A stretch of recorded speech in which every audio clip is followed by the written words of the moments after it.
అమ్మవారు సర్వాంతర్యామిని, జగత్తంతా వ్యాపించి ఉన్న మహాకాంతి చైతన్య స్వరూపం ఆ తల్లిది. కానీ భక్తులకు దర్శనమివ్వడానికి ఏదో ఒక రూపం ధరించాలి కాబట్టి తనకు కూడా అవయవాలను అంగీకరించింది. అంగము అనగా అవయవం, అంగములు కలది కనుక అంగి అనగా అవయవాలను కలిగి ఉన్న స్త్రీ. ఈ అవయవాలు విశ్వవ్యాపకమైనవి.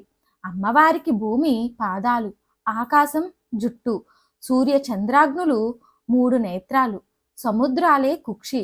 ఇలా చరాచర జగత్తంతా తన అవయవాలుగా భాషించే జగదంబను ఓం సర్వాన వంద్యాగై నమః అంటోంది మంత్రశాస్త్రం.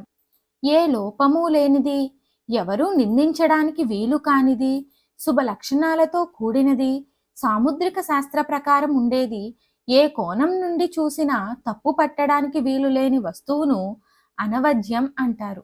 అమ్మవారు అననంద్యాంగి అనగా సులక్షణాలు లేక మంచి లక్షణాలతో సాముద్రిక శాస్త్ర విధిని అనుసరించి ఉన్న అవయవాలు కలిగిన పుణ్యస్త్రీ.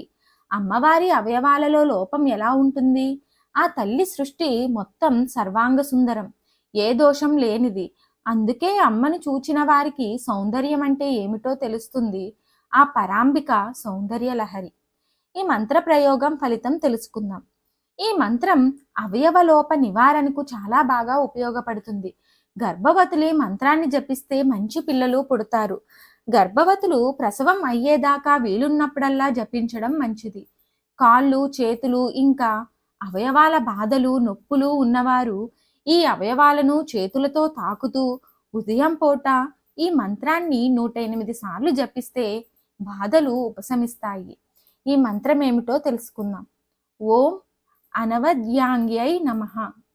ఓం అనవద్యాంగ్యై నమః. ఓం అనవద్యాంగ్యై నమః.